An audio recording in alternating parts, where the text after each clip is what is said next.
नमस्कार, मैं डॉक्टर रजनीश कुमार आप सभी का एक बार फिर से हार्दिक स्वागत करता हूं। आज के वीडियो लेक्चर में हम चर्चा करेंगे हिंदी साहित्य का इतिहास सीरीज के अंतर्गत आदिकाल प्रकरण 2 अपभ्रंश काव्य के अंतर्गत नाथ साहित्य के ऊपर। प्रिय विद्यार्थियों, आज का वीडियो लेक्चर आगामी UP TGT PGT assistant professor UGC net और बीए एमए के विद्यार्थियों के दृष्टिकोण से भी महत्वपूर्ण साबित हो सकता है। तो हिंदी साहित्य का इतिहास सीरीज के अंतर्गत हम क्रमबद्ध अध्ययन कर रहे हैं और टॉपिक 8 तक पहुंच चुके हैं। हम उम्मीद करते हैं कि इसके पहले जितने भी टॉपिक्स पर हमने चर्चा की है, प्लेलिस्ट बनी हुई है, वहां से आप लोग जरूर देखिए और अपना कॉन्सेप्ट क्लियर कीजिए। और मैं पूरे दावे के साथ कह सकता हूं कि आप सभी को इस चैनल से निराशा हाथ नहीं लगेगी, क्योंकि जिस तन्मयता और आत्मीयता से यहाँ पर चीजें बताई जाती हैं, अगर उसी तन्मयता आत्मीयता के साथ आपने दृढ़ संकल्पित होकर काम करना शुरू किया तो निश्चित तौर पर आप सभी सफल हो जाएंगे। तो ये हमारा उद्देश्य रहा है।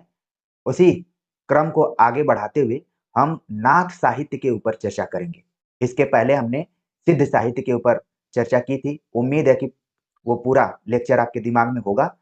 उसी को जोड़ते हुए आज के लेक्चर को देखना है और समझना है। जैसे ही हम नाथ साहित्य की बात करते हैं, तो वर्तमान समय में भी नाथ साहित्य का थोड़ा बहुत रूप या उससे जुड़े हुए व्यक्तित्व दिखाई पड़ने लगते हैं। खासतौर से हम गोरखनाथ पीठ और वर्तमान समय में उत्तर प्रदेश के मुख्यमंत्री का जो संबंध रहा है, वो इसी नाथ साहित्य परंपरा से ही जुड़ा रहा है। तो जिस तरीके से हम सिद्ध साहित्य या फिर जैन साहित्य को सही तरीके से अपने सामने प्रतिबिंबित नहीं कर पाते हैं, लेकिन नाथ साहित्य को हम जरूर समझ पाएंगे कि अभी भी इससे जुड़े हुए लोग हमारे आसपास मौजूद हैं। मुझे याद आता है, क्योंकि मैं पूर्वांचल से हूँ, तो पहले जमाने में हमारे गांव में योगी आया करते थे, जो गेरुआ वस्त्र धारण करते हुए और एक सारंगी लिए रहते थे और गाते थे। उस जमाने में मुझे बिल्कुल ये पता नहीं था कि मैं आगे चलकर हिंदी साहित्य का विद्वान बनूंगा या फिर प्रोफेसर बनूंगा और इस तरीके से बच्चों को पढ़ाऊंगा। उस जमाने में मैं उन योगियों को देखता था, वो गाते थे और हमारे आसपास की जितनी भी महिलाएं होती थी, मम्मी हो गई, दादी हो गई, चाची हो गई, ये लोग उन योगियों को देखकर थोड़ा भावुक हो जाती थी और भोजपुरी में कहती थी कि ये भी किसी के लड़के होंगे। आज ये दिन देखना पड़ रहा है कि भिक्षा मांगना पड़ रहा है। उसमें बहुत सारे योगी ऐसे थे जो कि बड़े नंगे किस्म के होते थे। वो खासतौर से महिलाओं के साड़ियों को मांगते थे और आंचल आंचल का कुछ उनका कॉन्सेप्ट था, जिसको कि वो मांगते थे, जिसको कि एक शब्द का प्रयोग किया जाता है। जो पूर्वांचल के लोग होंगे वो जानते होंगे, लुगरी शब्द का प्रयोग किया जाता है। तो उसको दान में मांगते थे। तो जब मैं इस टॉपिक को पढ़ रहा था और आप लोगों को अपने सामने काल्पनिक रूप से मान रहा था, तो मुझे लगा कि ये उदाहरण जरूर आपको बताना पड़ेगा, क्योंकि ये थोड़ा सा आप देखेंगे कि कम हो गया है। आपको बहुत कम योगी दिखाई देंगे या फिर इस तरीके से भिक्षाटन इत्यादि मांगते हुए अब उतना नजर नहीं आते हैं जितना कि आज से लगभग 20 साल पहले आते थे। ठीक है, जो हमारी पीढ़ी के विद्यार्थी होंगे वो अच्छे से जान रहे होंगे, उसको कोरिलेट कर पा रहे होंगे। आप कमेंट जरूर करके बताइएगा कि आ, क्या आप लोगों के गांव में भी इस तरीके से योगी दिखाई पड़ते थे। हालांकि जब मैं आप सभी से चर्चा कर रहा हूं, तो योगियों का कॉन्सेप्ट भी काफी बदल गया है, वो भी काफी मॉडर्न हो गए हैं, लेकिन आज से पहले कुछ दृश्य अलग था। तो नाथ साहित्य को पढ़ते हुए हम जरूर इस चीज को देखेंगे कि आखिरकार सिद्ध साहित्य से ये कैसे अलग थे और इनका सिद्धांत क्या रहा और कौन कौन लोग इससे जुड़े हुए थे। तो चलते हैं, सीधे हम लेक्चर पे बात करते हैं। आचार्य रामचंद्र शुक्ल लिखते हैं, गोरखनाथ के नाथ पंथ का मूल भी बौद्धों की यही वज्रयान शाखा है। 84 सिद्धों में गोरखनाथ यानी गोरक्षपा भी गिन लिए गए हैं, पर यह स्पष्ट है कि उन्होंने अपना मार्ग अलग कर लिया। यहाँ पर आप देख रहे हैं कि कैसे नाथ पंथ को या फिर नाथ साहित्य को सिद्धों से ही जुड़ा हुआ माना जा रहा है और इनका जो स्रोत है वो भी बौद्धों की वज्रयान शाखा है। यानी आप देख रहे हैं वज्रयान शाखा से दो शाखाएं आगे निकलती हैं, एक तो सिद्धों की शाखा है और दूसरा है नाथों की शाखा। फिर भी ये एक दूसरे से भिन्न है। वो कैसे हैं? योगियों की इस हिंदू शाखा ने वज्रयानियों की अश्लील और विभत्स विधानों से अपने को अलग रखा। यद्यपि शिव शक्ति की भावना के कारण कुछ श्रृंगारमयी वाणी भी नाथ पंथ के किसी किसी ग्रंथ में मिलती है। यहाँ पर बताया जा रहा है कि योगियों को सीधे सीधे किसकी शाखा से जोड़ दिया गया है? हिंदू शाखा। यहाँ पर आचार्य रामचंद्र शुक्ल ने बड़ा ही सतर्क होकर शब्द का प्रयोग किया कि योगियों की इस हिंदू शाखा ने वज्रयानियों यानी जो सिद्ध है उनके अश्लील और विभत्स विधानों से अपने को अलग रखा। अब ये अश्लील और विभत्स विधान आपके दिमाग में आने चाहिए। इसके पहले जब मैं सिद्ध साहित्य के बारे में आप सभी से चर्चा कर रहा था तो उसमें एक प्रवृत्ति आई थी कि सिद्धों में मद्य और स्त्री दोनों के सेवन की बात की गई थी और उसमें यह कहा गया कि जब तक हम मद्य और स्त्री का सेवन नहीं करेंगे मोक्ष की प्राप्ति नहीं कर पाएंगे, निर्वाण की प्राप्ति नहीं कर पाएंगे।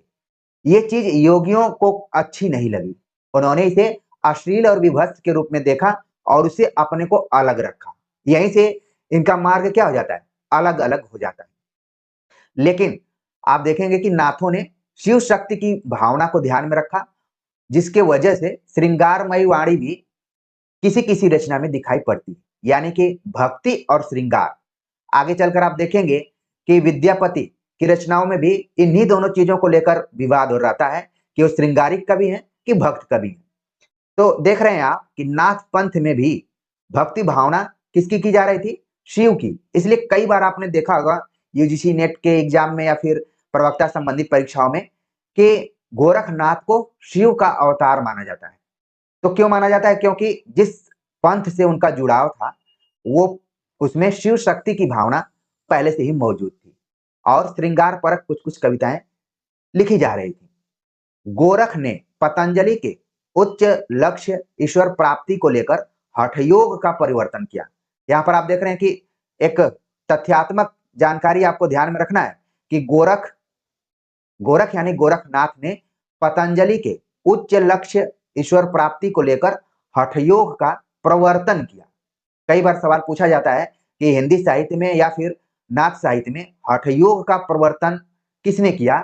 तो उसका सही जवाब होता है गोरखनाथ। और ये किससे प्रभावित थे? पतंजलि।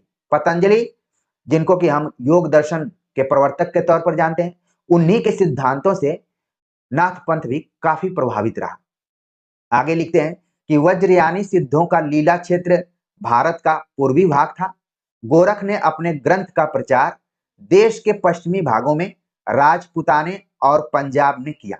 तो आपके दिमाग में भारत का मैप जरूर आना चाहिए कि आखिरकार सिद्ध साहित्य किधर था और नाथ साहित्य का क्षेत्र किधर था। ठीक है, मैं बना दे रहा हूं इस तरीके से। तो पूर्वी क्षेत्र की बार बार बात की जाती है जब सिद्धों की बात की जाती है, तो उनका इलाका इस एरिया में था। पिछले वीडियो लेक्चर में बताया गया था कि बिहार से आसाम तक फैले हुए थे। यहां पर बताया गया कि जो नाथ साहित्य था वो पूर्वी क्षेत्र में नहीं बल्कि पश्चिमी क्षेत्र में अपने ग्रंथों का प्रचार प्रसार किया।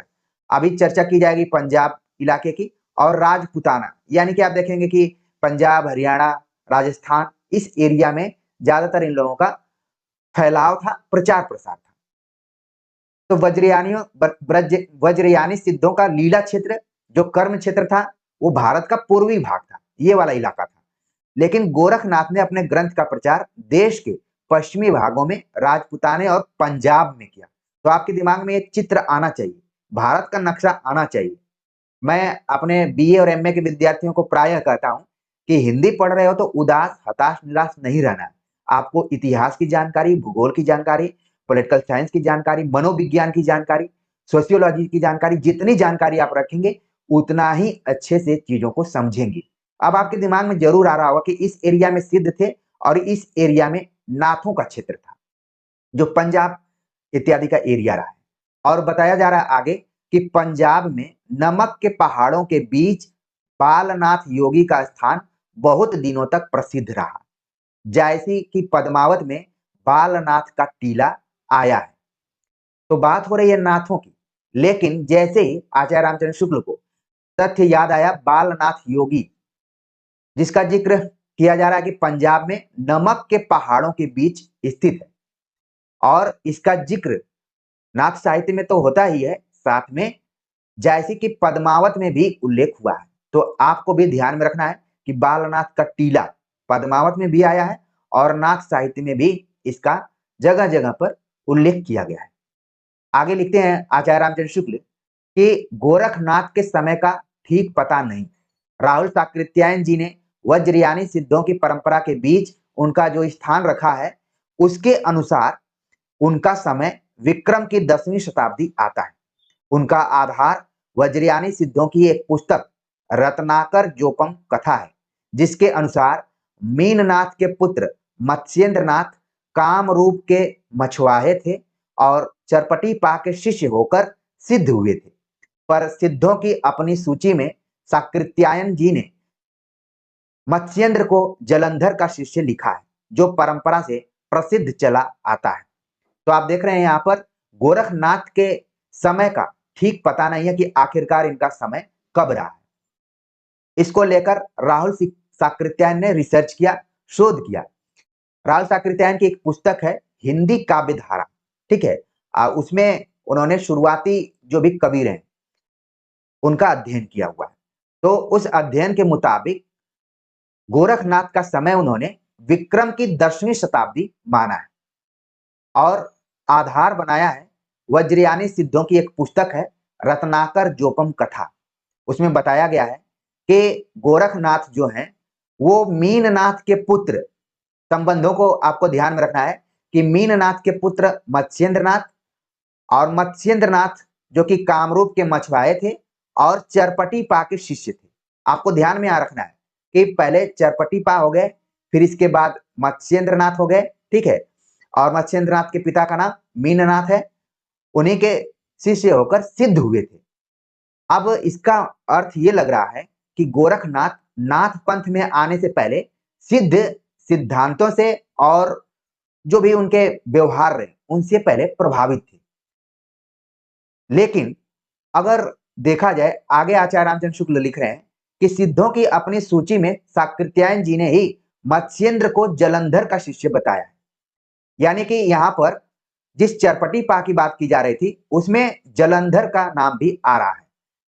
गुरुओं को लेकर यहाँ पर कंफ्यूजन है कि आखिरकार चरपटी पा है या फिर जलंधर है, लेकिन साकृत्यायन जी ने ही एक और तथ्य प्रस्तुत किया है जिसमें मत्स्येंद्र को जलंधर का शिष्य बताया गया है। यह तो प्रसिद्ध ही है जो परंपरा से चला है, ठीक है। अब ये परंपरा से मतलब कि कई पीढ़ी दर पीढ़ी कई वर्षों से यही बात चली आ रही थी कि मत्स्येंद्रनाथ के गुरु जलंधर नाथ। अब इसीलिए आप देखेंगे कि जिस पंजाब की बात की गई है उसी इलाके में एक जालंधर जगह भी है, ठीक है, पंजाब में ही है। तो शायद ये जलंधर या जालंधर शब्द एक दूसरे से मिलता जुलता। तो राहुल साकृत्यायन एक तरफ रत्नाकर जोपम कथा के आधार पर मत्स्येंद्रनाथ के गुरु चरपटी पा को बता रहे हैं, वहीं दूसरी तरफ सिद्धों की अपनी सूची में उन्होंने मत्स्येंद्र को जलंधर का शिष्य लिखा है, जो कि परंपरा से प्रसिद्ध चला आ रहा है। गोरखनाथ के गुरु मत्स्येंद्रनाथ मच्छंदर थे, यह तो प्रसिद्ध ही है। यानी कि गोरखनाथ के गुरु को लेकर कोई कंफ्यूजन नहीं है। उनके जो गुरु हैं वो मत्स्येंद्रनाथ हैं और इनका एक दूसरा नाम मच्छंदरनाथ है। यानी कि आपके एग्जाम में अगर पूछा जाए कि गोरखनाथ के गुरु कौन है तो ऑप्शन में मत्स्येंद्रनाथ रहेगा तो भी आपको टिक करना है, मच्छंदरनाथ रहेगा तो भी आपको टिक करना है। दोनों नाम एक ही व्यक्ति के, इसको लेकर कोई कंफ्यूजन नहीं है। साकृत्यायन जी ने मीननाथ या मिनपा को पालवंशी राजा देवपाल के समय में अर्थात संवत 900 के आसपास माना है। अब ये समय निर्धारण किया जा रहा है कि आखिरकार जो नाथ साहित्य है, नाथ पंथ का विकास हुआ और उससे जुड़े हुए जो भी साहित्यकार हैं उनका समय क्या हो सकता है। तो इसके लिए इतिहास को आधार बनाया गया। अगर आप इतिहास पढ़े होंगे तो उसमें पाल वंश की चर्चा की जाती है। पाल वंश के राजा देवपाल का जिक्र यहाँ पर किया गया है और उनका समय माना गया है संवत 900। अगर ईस्वी में कन्वर्ट करेंगे तो -57 आपको घटाना होगा। यह समय उन्होंने किस आधार पर स्थित किया पता नहीं। यदि सिद्धों की उपयुक्त पुस्तक में मेनपा के राजा देवपाल के समय में होने का उल्लेख होता तो वे उसकी ओर विशेष रूप से ध्यान आकर्षित करते। 84 सिद्धों के नामों में हेर फेर होना बहुत संभव है। एक दो सिद्ध होते तो चल जाता काम, लेकिन 84 नाम है तो 84 लोगों को एक जगह कलेक्ट करना और बता देना कि ये सभी एक ही ग्रुप के हैं, ये बड़ा कठिन है। हो सकता है कि उसमें हेर-फेर हो, घाल-मेल हो। हो सकता है कि गोरक्षपा और चौरंगीपा के नाम पीछे से जुड़ गए हों और मीनपा से मत्स्येंद्र का नाम साम्य के अतिरिक्त कोई संबंध न हो। मीन मतलब मछली और आप देख रहे हैं मत्स्य, दोनों का अर्थ क्या हो रहा है? मछली से हो रहा है। हो सकता है कि आपने कई बार इस किताब को पढ़ा होगा, लेकिन यहाँ पर आपका दिमाग एक बार ज़रूर क्लिक किया होगा कि बिल्कुल आप सही कह रहे हैं कि ये तो नाम भले अलग-अलग लग रहे हैं, लेकिन अर्थ तो एक ही लग रहा है। ठीक है? तो इस चीज़ को समझना है। आदिकाल को इसलिए अच्छे से पढ़ना है, चूँकि ये शुरुआती दौर का काल है और इसको लेकर प्रामाणिकता को लेकर काफ़ी संदेह है। ठीक है ना? तो कई बार जो भी समय का निर्धारण है, वो अनुमान के आधार पर होता है, कि ये माना जा सकता है, वो माना जा सकता है। तो यहाँ पर भी अनुमान ही लगाया गया कि हो सकता है कि मीनपा और मत्स्येंद्र दोनों एक ही रहे हों। ब्रह्मानंद ने दोनों को बिल्कुल अलग-अलग माना भी है। ब्रह्मानंद बताया जा रहा है कि इसमें एक कि वो दोनों को अलग-अलग मानते हैं। सरस्वती भवन स्टडीज के आधार पर बताया जा रहा है। संदेह यह देखकर और भी होता है कि सिद्धों की नामावली में और सब सिद्धों की जाति और देश का उल्लेख है, पर गोरक्ष और चौरंगी का कोई विवरण नहीं है। यहाँ पर आचार्य रामचंद्र शुक्ल लिखते हैं कि संदेह और मजबूत हो जाता है जब हम सिद्धों की नामावली को देखते हैं, उनका जो संकलन है उसको देखते हैं, तो उसमें जाति और देश का उल्लेख किया गया कि कौन किस एरिया का रहा है। लेकिन गोरक्ष और चौरंगी का कोई विवरण नहीं दिखाई पड़ता है। अतः गोरखनाथ का समय निश्चित रूप से विक्रम की 10वीं शताब्दी मानते नहीं बनता है। ये सहमत नहीं है, जो कि ऊपर में राहुल साकेत्याय ने इस चीज को कहा हुआ है। कई बार हमने देखा है कि विद्यार्थियों ने कमेंट्स किया है कि आचार्य रामचंद्र शुक्ल गोरखनाथ का समय कब मानते हैं? तो आप देख रहे हैं यहाँ पर आचार्य रामचंद्र शुक्ल किसी भी समय को मानने में अभी तर्क नहीं दे पा रहे हैं। वो अगर माना भी जा रहा है कि विक्रम 10वीं शताब्दी है, तो भी उसको वो तार्किक नहीं मान रहे हैं। आगे यहाँ पर है, इस परंपरा को और नीचे खींचा जा रहा है। अगर आपके दिमाग में मैप होगा, तो हम बात कर रहे थे पंजाब इलाके की। अब इसको खींच कर ले जाया जा रहा है महाराष्ट्र के आसपास। इस चीज को आपको ध्यान में रखना है। अब बात की जा रही है कि जब भी भक्ति की बात की जाती है, तो उसमें संत ज्ञानदेव, नामदेव इन लोगों का नाम आता है। कहा भी जाता है कि भक्ति का जितना प्रचार प्रसार उत्तर में, खासतौर से उत्तर प्रदेश में हुआ, उसी तरीके से महाराष्ट्र में भी हुआ था। ठीक है? आप पढ़ेंगे मुक्तिबोध का एक आलोचनात्मक लेख है, उसमें भी उन्होंने जिक्र किया हुआ है। तो यहाँ पर बताया जा रहा है कि महाराष्ट्र संत ज्ञानदेव ने जो अलाउद्दीन के समय संवत 1358 में थे, अपने को गोरखनाथ की शिष्य परंपरा में कहा है। उन्होंने यह परंपरा इस क्रम में बताई है। जब हम विक्रम 10वीं शताब्दी मान रहे हैं, जो कि तार्किक रूप से आचार्य रामचंद्र शुक्ल इसको स्वीकार नहीं कर पा रहे हैं। आगे वो तर्क दे रहे हैं कि अगर हम एक और तथ्य देखें कि संत ज्ञानदेव, जो कि अलाउद्दीन के समय में थे, अलाउद्दीन जो खिलजी वंश के शासक थे, संवत 1358 में, वो भी अपने को गोरखनाथ की शिष्य परंपरा में मानते हैं। तो कहाँ 10वीं शताब्दी की बात हो रही है और कहाँ 1358 है, यानी कि 13वीं शताब्दी की बात हो रही है। तो कोई भी व्यक्ति 100-200 साल तो नहीं जीवित रहेगा। तो इसलिए गोरखनाथ के समय का निर्धारण करना बड़ा कठिन है।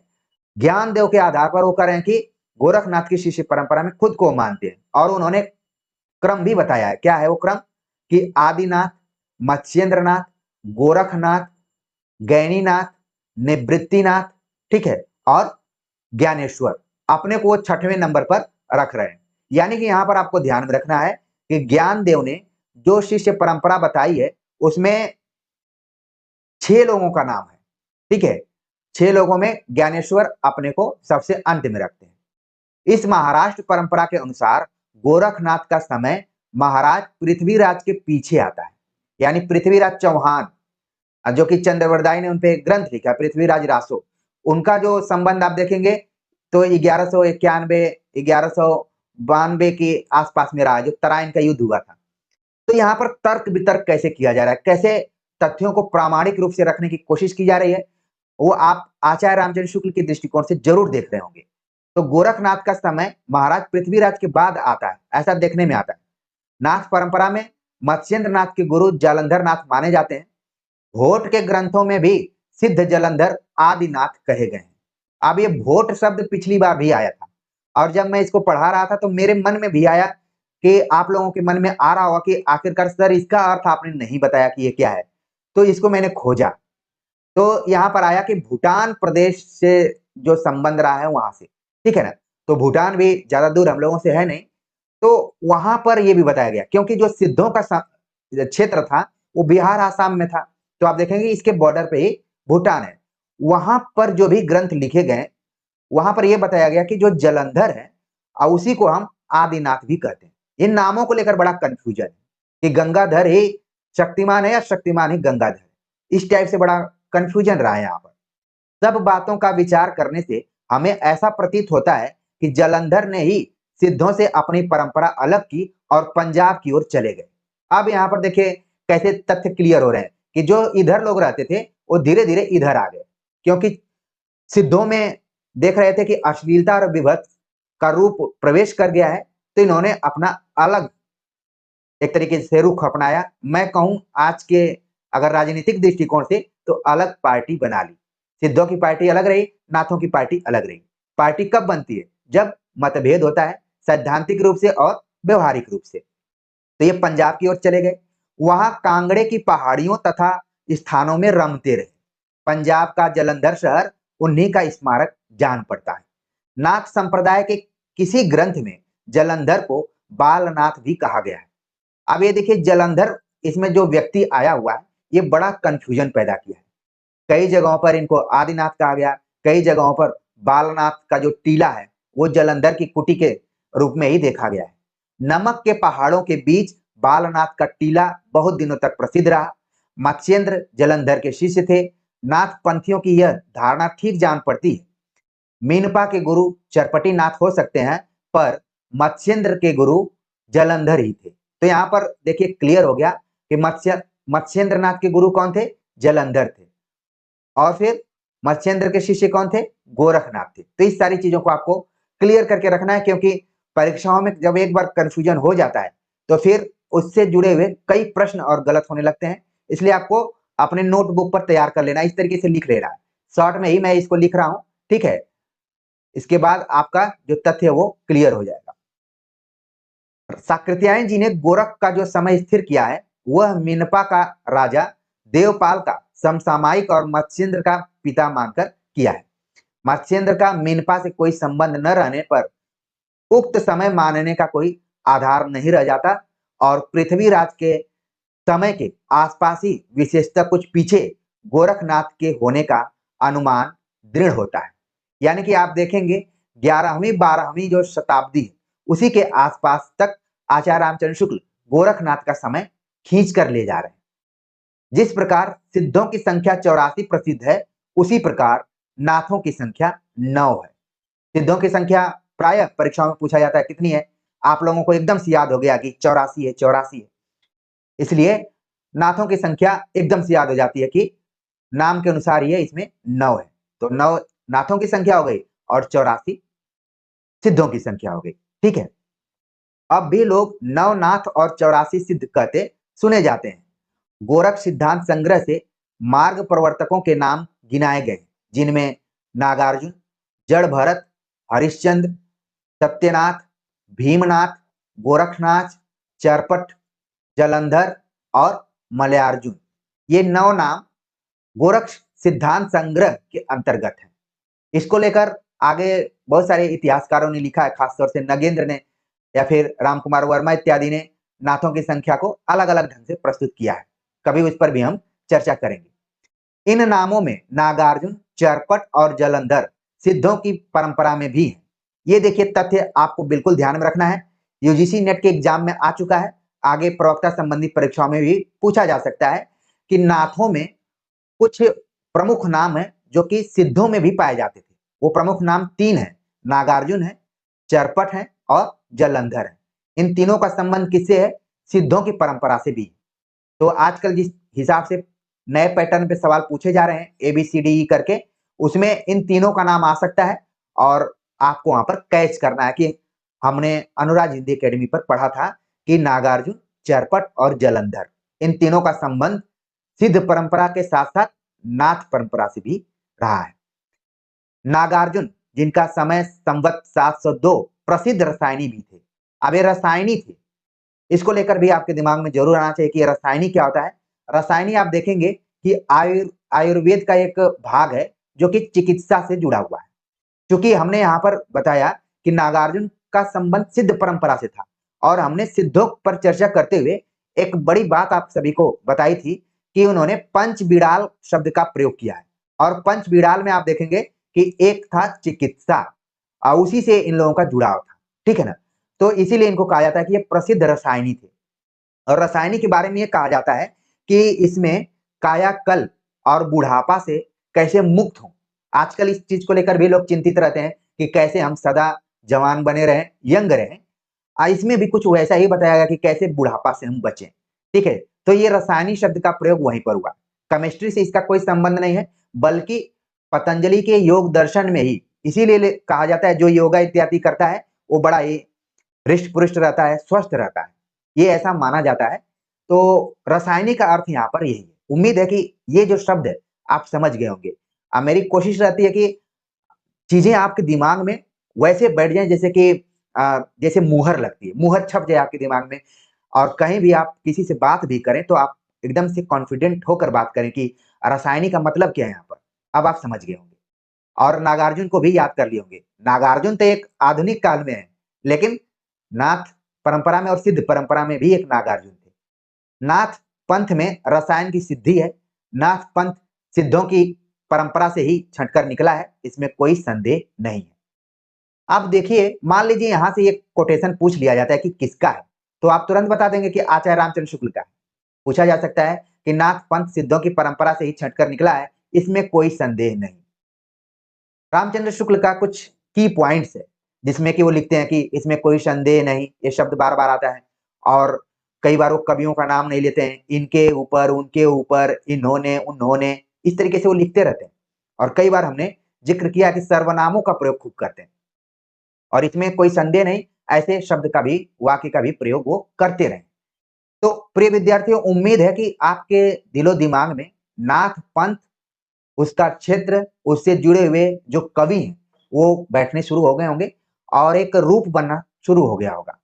आगे हम बात करें तो आचार्य रामचंद्र शुक्ल लिखते हैं कि इतिहास से इस बात का पता लगता है कि महमूद गजनवी के भी कुछ पहले सिंध और मुल्तान में भी कुछ मुसलमान बस गए थे, जिनमें कुछ सूफी भी थे। बहुत से सूफियों ने भारतीय योगियों से प्राणायाम आदि की क्रियाएं भी सीखी, इसका उल्लेख मिलता है। अतः गोरखनाथ चाहे विक्रम की 10वीं शताब्दी में हुए हो, चाहे 13वीं शताब्दी में, उनका मुसलमानों से परिचित होना अच्छी तरह माना जा सकता है, क्योंकि जैसा कहा जा चुका है उन्होंने अपने पंथ का प्रचार पंजाब और राजपुताने की ओर किया है। और कई बार जब हम भाषा विज्ञान पढ़ते हैं तो बताते हैं कि हिंदी शब्द की उत्पत्ति जो है वो ईरानी भाषा से हुई है, क्योंकि ईरान में स के स्थान पर ह का प्रयोग किया जाता था, इसलिए सिंधु को उन्होंने हिंदू बोलना शुरू किया। अब ये देखिए लिंक कहां से कैसे जुड़ रहा है। यहाँ पर बताया जा रहा है कि महमूद गजनवी जब भारत पर आक्रमण किया, अब वो आक्रमण कब किया था आप ध्यान में रखिए कि 1000 ईस्वी के आसपास में किया था और कई बार आक्रमण किया था, 17 बार के आसपास में आक्रमण किया था। और गुजरात में एक मंदिर था सोमनाथ का मंदिर, इसको लूटा पाटा भी था। उस जमाने में जब भी आक्रमण किए जाते थे तो लूटपाट के लिए किए जाते थे, शासन के लिए नहीं किए जाते थे। तो वहां के कुछ मुसलमान उसके साथ आए हुए थे जो सूफी थे और उन्होंने भारतीय योगियों से काफी कुछ सीखा, उसे प्रभावित हुए और प्राणायाम किए। प्राणायाम आज भी लोग करते हैं और उस जमाने में भी लोग कर रहे थे। तो कहा जा रहा है कि गोरखनाथ का समय चाहे 10वीं शताब्दी माने, चाहे 13वीं शताब्दी माने, लेकिन ये कहा जा सकता है कि वो मुसलमान संस्कृति और हिंदू संस्कृति दोनों से काफी अच्छे से परिचित थे और उनका जो क्षेत्र था वो पंजाब और राजपुताने की ओर था। तो आप क्लियर कर लिए होंगे अपने दिमाग में कि आपके बाएं हाथ नाथ पंथ का विस्तार, दाएं हाथ आपका सिद्ध पंथ का विस्तार हुआ था। और अगर जगहों का नाम याद रखेंगे तो और भी बेहतर रहेगा। आगे अगर बात करें तो शुक्ल जी लिखते हैं कि इतिहास और जनश्रुति से इस बात का पता लगता है कि सूफी फकीरों और पीरों के द्वारा इस्लाम को जनप्रिय बनाने का उद्योग भारत में बहुत दिनों तक चलता रहा। पृथ्वीराज के पिता के समय में ख्वाजा मुइनुद्दीन के अजमेर आने और अपनी सिद्धि का प्रभाव दिखाने के गीत मुसलमानों में अब तक गाए जाते हैं। चमत्कारों पर विश्वास करने वाली भोली भाली जनता के बीच अपना प्रभाव फैलाने में इन पीरों और फकीरों को सिद्धों और योगियों से मुकाबला करना पड़ा, जिनका प्रभाव पहले से जमा चला आ रहा था। अब यहाँ पर आप देख रहे हैं कि तीन चीजें यहाँ पर परम चीजें दिखाई पड़ रही हैं। एक तरफ है सूफी, यहीं से पता चल रहा है कि सूफी भी धीरे धीरे जो भी आक्रमणकारी थे या फिर यहाँ पर लोग शासन कर रहे थे, या फिर कहा जाता है कि जो लोग यहाँ पर रहने की कोशिश कर रहे थे, उसमें सूफी फकीरों और पीरों द्वारा इस्लाम का प्रचार प्रसार किया जाना शुरू हो गया। ठीक है, जनप्रिय बनाने का उद्योग, यहाँ पर देखिए जनप्रिय, जनप्रिय कब होगा? जब उसका प्रचार प्रसार किया जाएगा। तो एक तरफ देख रहे हैं सूफी, दूसरी तरफ सिद्ध, और तीसरी तरफ क्या हो गए? नाथ। लेकिन कहा जा रहा है कि ये लोग उतना अपना नहीं उद्योग आगे बढ़ा पाए, क्योंकि यहाँ पर मतलब भारत में सिद्धों और नाथों का पहले से ही प्रभाव था। देख रहे हैं किस तरीके से हिंदी साहित्य में भी गडमड है, किस तरीके से शाखाओं का प्रचार प्रसार करने का प्रयास किया गया है। एक तरफ सिद्ध है, दूसरी तरफ नाथ है। इन दोनों के बीच में सूफी काव्य परंपरा की भी शुरुआत धीरे धीरे आदिकाल से ही शुरू हो रही है। आप इस चीज को धीरे धीरे समझ पा रहे हो, लेकिन इन सब का मुकाबला करना बहुत इनके लिए चुनौतीपूर्ण था। भारतीय मुसलमानों के बीच विशेषतः सूफियों की परंपरा में ऐसी अनेक कहानियां चली, जिनमें किसी पीर ने किसी सिद्ध या योगी को करामात में पछाड़ दिया। कई योगियों के साथ ख्वाजा मोइनुद्दीन का भी ऐसा ही करामाती दंगल कहा जाता है। तो करामात मतलब चमत्कार, और चमत्कार में आप जानते हैं कि पछाड़ने की बात की जाती है, जिसको हम जादू भी कर सकते हैं। तो यहाँ पर बताया कि भारतीय मुसलमानों के बीच खास तौर से सूफियों की परंपरा में ऐसी कई कहानियां प्रचलित की गई, जिसमें बताया गया कि किसी पीर ने सिद्ध और योगियों को चमत्कार में पछाड़ दिया, या फिर पीछे कर दिया, या फिर उसको कमतर कर दिया। ये सारी चीजें चलती रही। इसके लिए ख्वाजा मोइनुद्दीन भी जाने जाते हैं, उनका भी करामाती दंगल कहा जाता है। तो इस तरीके से आप देख रहे हैं कि आदिकाल में ही सूफी काव्य परंपरा की शुरुआत हो गई थी धीरे धीरे, और आगे चलकर भक्ति काल में उसका विस्तार दिखाई पड़ता है। आगे अगर हम बात करें तो शुक्ल जी लिखते हैं कि ऊपर कहा जा चुका है कि गोरखनाथ की हठयोग साधना ईश्वरवाद को लेकर चली थी, अतः उसमें मुसलमानों के लिए भी आकर्षण था। आप देख रहे हैं यहाँ पर गोरखनाथ से बार बार मुसलमानों के संबंध को जोड़ने का प्रयास किया जा रहा है। यहाँ पर दिखाया जा रहा है कि जो गोरखनाथ की हठयोग साधना ईश्वरवाद को लेकर चली थी, उसमें मुसलमानों के लिए भी आकर्षण था। वो भी अपने को उसमें कुछ न कुछ देखते थे। ईश्वर से मिलाने वाला योग हिंदुओं और मुसलमानों दोनों के लिए एक सामान्य साधना के रूप में आगे रखा जा सकता है। यह बात गोरखनाथ को दिखाई पड़ी थी। उसमें मुसलमानों को अप्रिय मूर्ति पूजा और बहुदेव उपासना की आवश्यकता न थी, अतः उन्होंने दोनों के विद्वेष भाव को दूर करके साधना का एक सामान्य मार्ग निकालने की संभावना समझी थी, और वे उसका संस्कार अपनी शिष्य परंपरा में छोड़ गए थे। यहाँ पर चीज दिखाई पड़े, गोरखनाथ का व्यक्तित्व तो आप देख रहे हैं कि बड़ा ही सामासिक संस्कृति वाला व्यक्तित्व रहा है। क्या हिंदू क्या मुस्लिम, ये दोनों के समन्वय की बात करते थे, सामंजस्य की बात करते थे। विद्वेष भाव को ये दूर करके साधना का एक सामान्य मार्ग निकालने का प्रयास इन्होंने किया, और वे उसका संस्कार अपनी शिष्य परंपरा पर छोड़ गए। नाथ संप्रदाय के सिद्धांतों ग्रंथों में ईश्वरोपासना के बाह्य विधानों के प्रति उपेक्षा प्रकट की गई। घट के भीतर ही ईश्वर को प्राप्त करने पर जोर दिया गया। वेद शास्त्र का अध्ययन व्यर्थ ठहराकर विद्वानों के प्रति अश्रद्धा प्रकट की गई। तीर्थाटन आदि निष्फल कहे गए। इस चीज को आप ध्यान दीजिए, ये कई बार परीक्षाओं में पूछा जाता है कि नाथ संप्रदाय के अगर सिद्धांतों की बात की जाए तो ईश्वरोपासना के बाह्य विधानों के प्रति उपेक्षा प्रकट की गई। जो बाह्य आडंबर हैं, जो जिसको हम पाखंड कहते हैं, उसकी उपेक्षा की गई, और ये कहा गया कि ईश्वर का निवास खुद के अंदर है। ठीक है, उस पर जोर दिया गया। अंतः साधना पर जोर दिया गया। जो वेद शास्त्र था उसके अध्ययन को व्यर्थ बताया गया, और विद्वानों के प्रति अश्रद्धा भी प्रकट की गई, जिसका प्रभाव आगे चलकर कबीर इत्यादि के ऊपर भी दिखाई पड़ता है, जिसमें उन्होंने कहा कि पोथी पढ़ पढ़ जग मुआ, पंडित भया न कोय, ढाई आकर प्रेम का पढ़े सो पंडित हुए। और तीर्थाटन को भी निष्फल बताया गया कि कोई जरूरी है, मन चंगा तो कठौती में गंगा। तो कुछ इस तरीके से यहाँ पर आप देख रहे हैं गोरखनाथ का जो सिद्धांत था, शायद वो सिद्धांत आज के दौर में थोड़ा सा मुझे कमजोर सा प्रतीत दिखाई पड़ता है, उसमें कुछ ज्यादा कट्टरता है। लेकिन अगर गोरखनाथ के दृष्टिकोण से देखें तो उन्होंने कुछ सिद्धांत इस प्रकार दिए थे जिसकी चर्चा हमने यहाँ पर की है।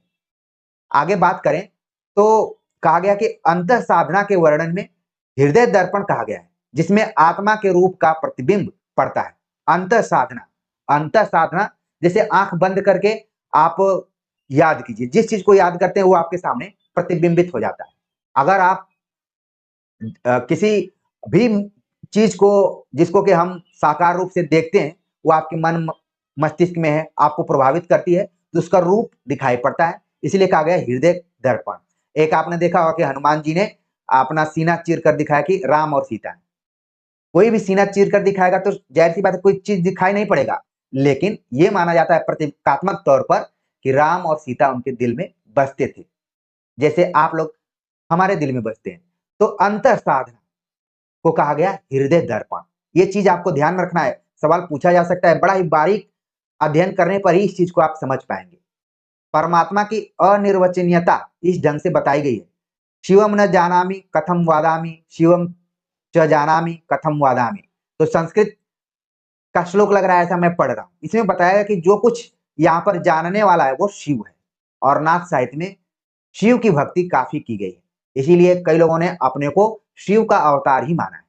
इसके संबंध में सिद्ध लुहिपा भी कह गए, यानी सिद्धों का भी कुछ संबंध है।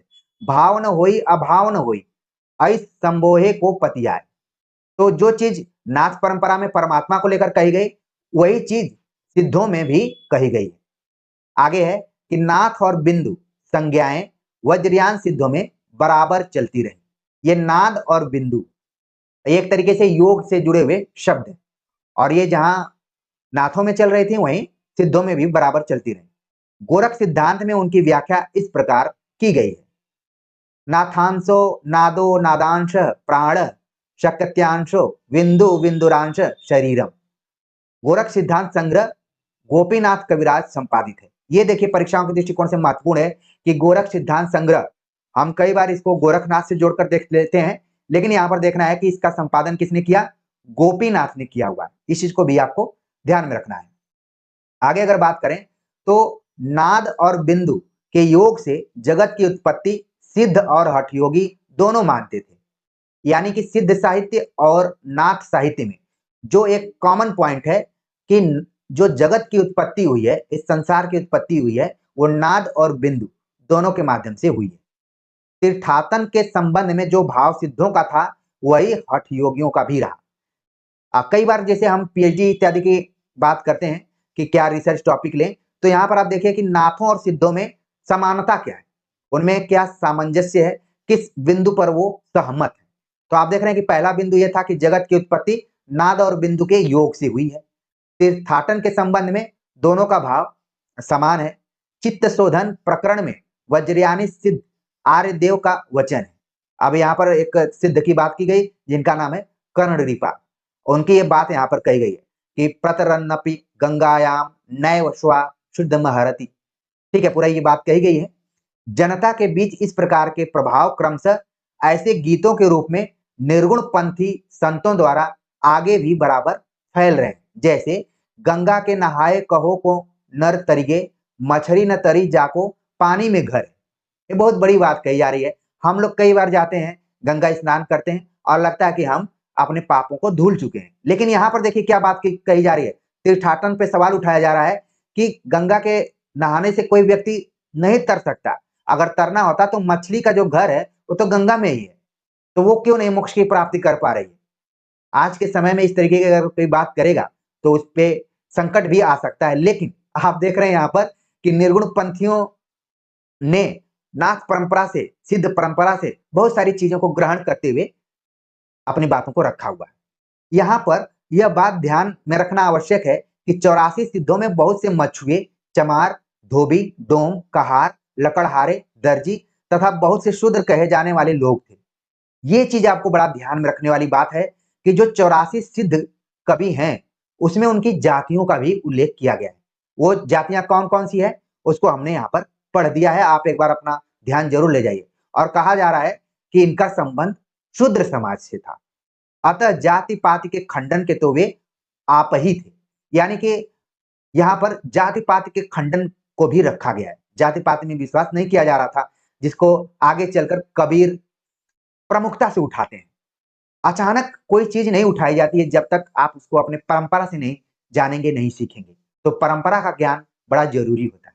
तो प्रिय विद्यार्थियों, अगर मैं जब भी बीएचयू की बात करता हूँ, जेएनयू की बात करता हूँ या फिर जहाँ पर मैं काम कर रहा हूँ, तो जो भी जीवन अनुभव है, जो हमने अपनी परंपरा से सीखी है, उससे आप लोगों को मैं जोड़ता हूँ। हमारे बहुत सारे बीएचयू और जेएनयू के हमारे जूनियर मुझसे जुड़े हुए हैं, मेरा मनोबल भी बढ़ाते हैं। इसमें मैं डीयू को भी जोड़ लूँ, क्योंकि डीयू के भी विद्यार्थी जुड़े हुए हैं।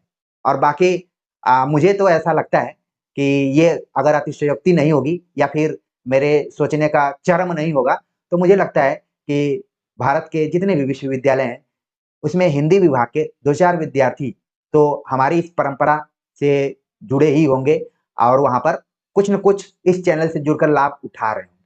तो कहने का मतलब ये है कि कोई चीज़ अचानक नहीं घटती है, वो चीज़ परंपरा से चली आती रही है। ठीक है? मैं एक निबंध पे आप सभी से चर्चा करूँगा। परंपरा और आधुनिकता को लेकर हजारी प्रसाद द्विवेदी ने एक निबंध लिखा है, उसमें मैं कभी बात करूँगा। वो निबंध मुझे बड़ा अच्छा लगा और समय आने पे मैं ज़रूर चर्चा करूँगा, क्योंकि इतिहास ग्रंथ के अलावा आलोचनाओं पर निबंधों को भी पढ़ता रहता हूँ और इसी से जो भी अनुभव है, वो आपको शेयर करने में मदद मिलती है। तो चीज़ यहाँ पर आपको ध्यान में रखना है कि जब कोई व्यक्ति उस समाज से आएगा जो पहले से ही शूद्र समाज से जुड़ा हुआ है, तो जाति-पाति का खंडन ज़रूर करेगा। ये लोग करते रहे। नाथ संप्रदाय भी जब फैला, तब उसमें भी जनता की नीची और अशिक्षित श्रेणियों के बहुत से लोग आए और शास्त्र ज्ञान संपन्न न थे, जिनकी बुद्धि का विकास बहुत सामान्य कोटि का था। तो एक समानता और दिखाई पड़ रही है कि जहाँ सिद्ध साहित्य के अंतर्गत, सिद्ध परंपरा के अंतर्गत शूद्र समाज से लोग ज़्यादा जुड़े हुए थे, वहीं नाथों में भी उनकी संख्या ज़्यादा थी। इसलिए वो शास्त्र ज्ञान से बहुत ज़्यादा संपन्न नहीं थे। वेदों का ज्ञान उनके पास बहुत ज़्यादा नहीं थी। उनकी जो बुद्धि का विकास था, वो भी बहुत सीमित था, सामान्य कोटि का था। पर अपने को रहस्यदर्शी प्रदर्शित करने के लिए शास्त्रज्ञ और पंडितों और विद्वानों को फटकारना भी वे ज़रूरी समझते थे। जो भी उन्होंने जीवन अनुभव से सीखा, उसके आधार पर शास्त्रार्थ करने का प्रयास वो ज़रूर करते थे और जो गलत है गलत कहते थे, सही को सही कहते थे। सद्गुरु का महात्म्य सिद्धों में भी और उनमें भी बहुत अधिक था। तो देखिए, पीएचडी का टॉपिक यहाँ पर आप सभी को मिल गया। अगर आप काम करना चाहते हैं सिद्ध साहित्य और नाथ साहित्य में समानता असमानता को लेकर, तो 5-6 समानताएं तो यहीं पर दिखाई पड़ गई। और अगर पीएचडी नहीं करना चाहते हैं, तो कम से कम इंटरव्यू इत्यादि में जाएंगे, तो आप वहां पर अच्छे से अपने आंसर को बता सकते हैं कि क्या क्या समानता रही। पहले तो जगत की उत्पत्ति को लेकर रही, फिर तीर्थाटन का खंडन उन्होंने किया, फिर उन्होंने जो भी वह आडंबर है उसका खंडन किया, जाति-पात का खंडन किया। इसके बाद सतगुरु को उन्होंने काफी माना है। गुरु गोविंद दऊ खड़े काके लागो पाँव। ठीक है? तो सतगुरु, किसी भी व्यक्ति के जीवन में गुरु का काफी रोल होता है। इन लोगों ने भी कहा, क्योंकि आप देख रहे हैं इसमें भी गुरु शिष्य परंपरा चल रही है, तो सतगुरु का इन्होंने बड़ा ही महत्वपूर्ण रोल माना है। तो ये चीज आपको ध्यान में रखना है। अब आगे जो चीज़ है वो काफ़ी महत्वपूर्ण है, कई बार परीक्षाओं में पूछी जा चुकी है और इस चीज़ पे जब मैं चर्चा कर रहा हूँ, तो मुझे अपने यूपी के सीएम का भी चेहरा याद आ रहा है। क्योंकि आपको तथ्यों को याद करना है, तो जो चीज़ें आपके सामने मौजूद हैं, कम से कम उसी को देखकर याद कीजिए। नाथ पंथ के जोगी कान की लौ में बड़े-बड़े छेद करके स्फटिक के भारी-भारी कुंडल पहनते हैं, इससे कनफटे कहलाते हैं। ठीक है, तो आज के जोगियों को आप देखिए, क्योंकि आज के जोगियों में और 13वीं शताब्दी के जोगियों में अंतर रहा होगा, क्योंकि आज सोशल मीडिया, उस समय सोशल मीडिया नहीं था। आज का ज़माना परंपरा के साथ-साथ आधुनिकता में बदल गया, उस ज़माने में शायद आधुनिकता नहीं रही होगी उतनी। तो आजकल हो सकता है कि कान की लौ में बड़े-बड़े छेद करके स्फटिक न पहनते हों, कुछ इस तरीके से चिपका हुआ पहनते हों, ठीक है? लेकिन आपको ध्यान रखना है कि कनफटे शब्द किससे जुड़ा हुआ है? वो नाथ पंथ से जुड़ा हुआ है। क्योंकि विकल्प में सिद्ध भी आ जाएगा, तो आपको उसको नहीं मानना है, नाथ को मानना है। शुक्ल जी आगे लिखते हैं कि जैसा पहले कहा जा चुका है, इस पंथ का प्रचार राजपूताने तथा पंजाब की ओर ही अधिक रहा। अतः जब मत के प्रचार के लिए इस पंथ में भाषा के भी ग्रंथ लिखे गए, तब उधर की ही प्रचलित भाषा का व्यवहार किया गया। उन्हें मुसलमानों को भी अपनी बानी सुनानी रहती थी, जिनकी बोली अधिकतर दिल्ली के आसपास की खड़ी बोली थी। इसीलिए कई बार सवाल पूछा जाता है कि खड़ी बोली का गद्य पद्य मिश्रित रूप अगर सबसे पहले कहीं दिखाई पड़ता है तो वो नाथ साहित्य में दिखाई पड़ता है। भले अमीर खुसरो को हम जोड़ते हैं, लेकिन खड़ी बोली का प्रयोग नाथ साहित्य में भी दिखाई पड़ता है। ठीक है, इसीलिए कहा जाता है कि हिंदी का प्रथम गद्यकार के तौर पर गोरखनाथ इत्यादि को जोड़कर देखा जाता है। आप लोगों ने वन लाइनर किताबों में जरूर कहीं ना कहीं पढ़ी होगी।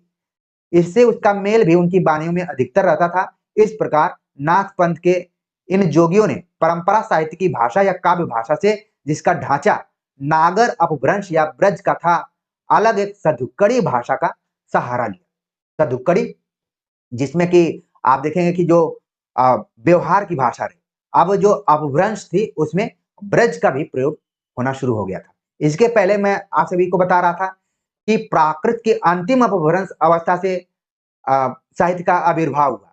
तो प्राकृत के अंतिम, जब प्राकृत बोलचाल के या फिर व्यवहारिक भाषा नहीं रही, तब अपभ्रंश आए। लेकिन जैसे जैसे भाषा का विकास हो रहा है, आप देख रहे हैं कि इसमें क्षेत्रीय बोलियों का भी प्रभाव दिखाई पड़ रहा है। अपभ्रंश के साथ साथ ब्रज का भी रूप उसमें दिखाई पड़ा और नाथों की भाषा को सधुक्कड़ी भाषा भी कहा जाने लगा। और देखेंगे कि सिद्धों की भाषा को कहा गया था संध्या भाषा। तो अपने कॉपी पर आप नोट कर लीजिए, आप दूसरे के नोट्स को मत पढ़िए, अपना नोट्स बना लीजिए, वहां पर लिख लीजिए संध्या भाषा सिद्धों की हो गई और सधुक्कड़ी भाषा नाथों की हो गई। फिर आपको नोट्स खरीदने की क्या जरूरत है, चीजें आपके सामने मौजूद हैं। भाषा का सहारा लिया जिसका ढांचा कुछ खड़ी बोली लिए राजस्थानी था। आप देख रहे हैं कि अलग अलग कौन कौन सी बोलियां आ रही हैं, कभी अपभ्रंश है, कभी ब्रज है, कभी खड़ी बोली है, कभी राजस्थानी। देश भाषा के इन पुस्तकों में पूजा, तीर्थाटन आदि के साथ हज, नमाज आदि का भी उल्लेख पाया जाता है। इस प्रकार की एक पुस्तक का नाम है काफिर बोध। काफिर बोध का मतलब आप देख रहे हैं कि इसमें हिंदू और मुस्लिम दोनों शब्दों का प्रयोग दिखाई पड़ रहा है, काफिर और बोध। काफिर बोध जिसमें पूजा, तीर्थाटन के साथ साथ हज और नमाज का भी उल्लेख किया गया है। इसका संबंध किससे है? नाथ साहित्य से। तो इस चीज को आप अपने दिमाग में रख लिए होंगे। आगे अगर हम बात करें तो कहा गया कि नाथ पंथ के उपदेशों का प्रभाव हिंदुओं के अतिरिक्त मुसलमानों पर भी प्रारंभ काल में ही पड़ा। बहुत से मुसलमान निम्न श्रेणी के ही सही नाथ पंथ में आए। अब भी इस प्रदेश में बहुत से मुसलमान जोगी गेरुआ वस्त्र पहने, गुदड़ी की लंबी झोली लटकाए, सारंगी बाजा बजाकर कली में अमर राजा भरथरी के गीत गाते फिरते हैं और पूछने पर गोरखनाथ को अपना आदि गुरु बताते हैं, जिसका उल्लेख मैं लेक्चर के शुरू में ही किया था कि हमारे पूर्वांचल में भी इसी तरीके से आते थे। गेरुआ वस्त्र धारण करते थे, गुदड़ी अलग तरीके का एक झोला हुआ करता था, अब शायद वो झोला नहीं मिलता होगा, और सारंगी बजाया करते थे। और किसके गीत गाते थे? राजा भरथरी के। और ये गीत काफी इमोशनल होते थे। जैसा कि मैंने कहा था कि आसपास की महिलाएं इमोशनल हो जाती थी साड़ी का ऐसे करके, और सोचती थी कि ये भी किसी का बच्चा होगा और किस स्थिति में। और अगर उनसे कोई पूछता था कि आपका संबंध किससे है, तो वो बोलते थे गोरखनाथ का। और बचपन के दिनों में गाजीपुर और गोरखपुर लगता था कि भारत और अमेरिका की दूरी के बराबर है। तो अब तो दूरियां कम होती जा रही हैं, लेकिन गोरखपुर कोई बोलता था तो मुझे लगता था कि बहुत दूर होगा। ये राजा गोपीचंद के गीत भी गाते थे। आपको ध्यान में रखना है, भरथरी का गीत गाते थे, गोपीचंद का गीत गाते थे, जो बंगाल में चट्टीगांव के राजा थे और जिनकी माता मैनावती कहीं गोरख की शिष्या और कहीं जलंधर की शिष्या कही गई है। ये चीज आप यहाँ पर ध्यान में रखिए कि राजा गोपीचंद जो राजा तो थे ही, गीत भी वो बनाते थे, उनके भी लोग गीत गाते थे, जिनका संबंध बंगाल के चट्टीगांव। इस समय चट्टीगांव आप देखेंगे तो शायद एक चटगांव बांग्लादेश में एक जगह है जहां पर कई बार हमने देखा है कि क्रिकेट इत्यादि भी हुआ है। इसीलिए मैं क्रिकेट भी देखता हूं कि मुझे काफी जानकारी होती है कि कौन सा जगह कहां पर है। वहां उनकी जो माता है मैनावती, जिनके बारे में कहा जाता है कि वो गोरख की शिष्या है, ठीक है, और जलंधर की भी शिष्या बताई गई है। तो हो सकता है कि पहले जलंधर की शिष्या रही हो, फिर गोरखनाथ की शिष्या हो गई हो। तो ये सब अनुमान लगाया जाता है, लेकिन आपको ध्यान में रखना है कि मैनावती का उल्लेख कहां पर हुआ है? नाथ परंपरा के अंतर्गत हुआ है। आगे लिखते हैं शुक्ल जी कि देश भाषा में लिखे गोरख पंथ की पुस्तकें गद्य और पद्य दोनों में, ये देखिए चीज आपको ध्यान में रखना है कि गोरखनाथ केवल पद्य में ही नहीं चल रही थी, बल्कि उसमें गद्य की भी पुस्तकें लिखी जा रही थी। और विक्रम संवत 1400 के आसपास की रचनाएं हैं। इनमें सांप्रदायिक शिक्षा है। जो पुस्तकें पाई गई हैं उनके नाम ये हैं: गोरख गणेश गोष्ठी, महादेव गोरख संवाद, गोरखनाथ जी की 17 कला, गोरख बोध, दत्त गोरख संवाद, योगेश्वरी साखी, नरवई बोध, विराट पुराण, गोरख सार, गोरखनाथ की बानी, ये सभी पुस्तकें हैं। और इसमें बताया जा रहा है कि इसमें सांप्रदायिक शिक्षा दी गई है। अब इसको लेकर हम आगे और बात करेंगे, सांप्रदायिक शिक्षा किस तरीके की। ये सब ग्रंथ गोरख के नहीं, उनके अनुयायी शिष्यों के रचे हैं। गोरख के समय जो भाषा लिखने पढ़ने में व्यवहृत होती थी, व्यवहार में लाई जाती थी, उसमें प्राकृत या अपभ्रंश शब्दों का थोड़ा या बहुत मेल अवश्य रहता था। तो इस तरीके से हम देख रहे हैं कि कहा गया कि जो भी पुस्तकों का उल्लेख किया गया वो गोरखनाथ की नहीं बल्कि अन्य के द्वारा भी लिखी गई। उपरोक्त पुस्तकों में नरवई बोध के नाम नरवई यानी नरपति में ही अपभ्रंश का आभास है। इन पुस्तकों में अधिकतर संस्कृत ग्रंथों के अनुवाद है। यह बात उनकी भाषा के ढंग से ही प्रकट होती है। विराट पुराण संस्कृत के वैराट पुराण का अनुवाद है। गोरखनाथ के संस्कृत ग्रंथ में पाए जाते हैं। सिद्ध सिद्धांत पद्धति, विवेक मार्तंड, शक्ति संगम तंत्र, निरंजन पुराण, वैराट पुराण, ये सब गोरखनाथ के ग्रंथ संस्कृत भाषा में। हिंदी भाषा में लिखी पुस्तकें अधिकतर इन्हीं के अनुवाद या सार हैं। हाँ, साखी और बानी में शायद कुछ रचना गोरख की हो। पद का नमूना देखिए। तो यहाँ पर कहा गया कि साखी साखी की जब भी बात आती है तो हमारे दिमाग में तुरंत कबीरदास आते हैं, लेकिन गोरखनाथ की साखियां भी काफी फेमस रही हैं। मुझे याद आता है कि जब मैं बीएचयू में बीए का विद्यार्थी था, 3rd ईयर में, तो उस समय हमें गोरखनाथ की कुछ साखियों को पढ़ना था और हमें पढ़ाए थे प्रोफेसर मनोज कुमार सिंह। आज वर्तमान समय में हो सकता है कि ये सारी चीजें बदल गई हों, लेकिन जब मैं था तो गोरखनाथ की कुछ साखियां लगी हुई थी। तो उनके नमूने क्या है? स्वामी तुम ही गुर गोसाई, अम्हे जो शिव शब्द एक बूझिबा, निरारंभे चेला कूल विधि रहे, सतगुरु होइस पुछ्या कहे। तो इसमें आप देख रहे हैं कहीं न कहीं यहाँ पर देखिए वेद की बात की गई, सतगुरु की बात की गई। एक है अवधू रहिया हाटे बाटे, रूष विरस की छाया, तजबा काम क्रोध लोभ मोह संसार की माया। तो ये भी पंक्ति कई बार परीक्षाओं में पूछी जा चुकी है। तो ये सब गोरख की बानी हो सकती है, उनकी साखी हो सकती है। तो प्रिय विद्यार्थियों, हमने इस पूरे वीडियो लेक्चर में प्रयास किया कि नाथ साहित्य और परंपरा को आप अच्छे से समझ जाएं, साथ में भाषा के विकास को भी समझ पाएं। तो उम्मीद है कि आप समझ गए होंगे। आप सभी के कमेंट्स का इंतजार रहेगा। मिलते हैं एक नए टॉपिक के साथ, तब तक के लिए नमस्कार।